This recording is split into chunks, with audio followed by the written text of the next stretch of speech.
سلام. اوس هم د 11 بجو خبرونه. ولسمشر غني امنیتي بنسټونو ته لارښوونه وکړه چې غزني ولایت ته ولاړ شي او امنیتي وضعیت له نږدې وڅاري. ښاغلي غني تېره ورځ د ویډیو کانفرانس له لارې د غزني له ملکي او پوځي مسؤلینو هم وغوښتل چې د دغه ولایت د امنیتي، ټولنیز او پراختیایي وضعیت د ښه والي په خاطر د لا زیاتې هڅې وکړي. ولسمشر همداراز د سیمه ییزو ارګانونو خپلواکې ادارې ته لارښوونه وکړه چې غزني لومړی درجه ولایت دی او باید ډېر ژر ورته د لومړۍ درجې ولایت امکانات برابر شي. دغه ناسته په داسې حال کې ترسره کیږي چې په دې وروستیو کې د غزني ولایت ځینې ولسوالۍ د افغان ځواکونو او طالبانو ترمنځ لاس په لاس کیږي.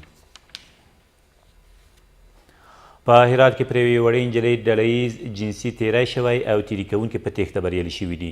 دغه 12 کلنه ماشومه د تېرې جمعې په ورځ د هرات ښار د حوض کرباس له سیمې لومړی تری تم شوه او تر ډله ییز جنسي تیري وروسته تېره شپه په بېسده حالت کې د هرات دولتي روغتون ته لیږدول شوې او دمګړې تر درملنې لاندې ده. دغه نجلۍ اوس له خپل شاوخوا کسانو سخته ویریږي او هرې خوا ته لاس اچوي. د دغې ماشومې کورنۍ له دولته غواړي چې دغه جنایتکاران تر نیونې وروسته په دار وځړوي، خو پولیس د دغې پیښې په تړاو د څېړنو له پیله خبر ورکوي.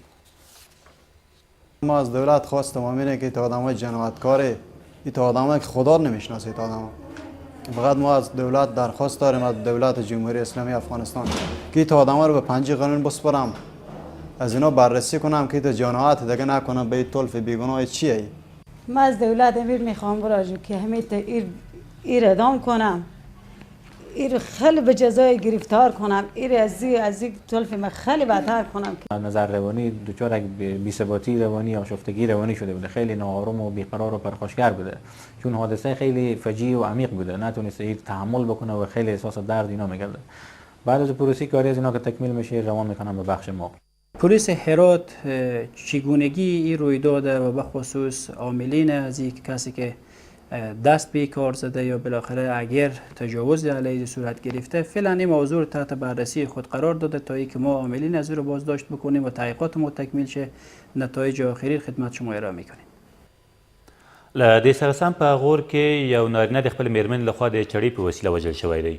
د دغه ولایت د امنیه قومندانۍ ویاند اقبال نظامي وایي دغه نارینه چې محیالدین نومي د تېره شپه د فیروزکوه ښار په دره قاضي سیمه کې په خپل کور کې د خوب په حالت کې وژل شوی دی.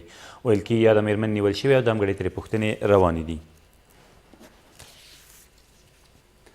د ننګرهار په مرکز کې طالبانو یوه 14 کسیزه ډله د څارګر ملي ادارې د کارکوونکو له لوري ونیول شوه. دغه ډله تر دې مخکې له جلال آباد ښار سربیره د سره رود ولسوالۍ په شاوخوا سیمو کې په ترهګریزو فعالیتونو او جلب و جذب چارو بوخته وه.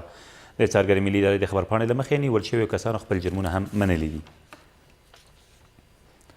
او په کونړ کې د افغان ځواکونو په تازه عملیاتو کې د دولت 15 وسلوال مخالفین وژل شوي او 4 نورې ټپیان دي. د 201 سیلاب اردو قمندانۍ ویاند وایي دغه عملیات تېره ورځ د ماڼوګۍ او دانګام ولسوالیو په شاوخوا سیمو کې ترسره شوي او اوس هم دوام لري.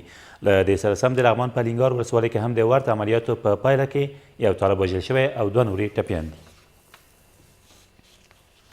دا تر دې مهاله وروستي خبرونه، تر بیا مو الله مل.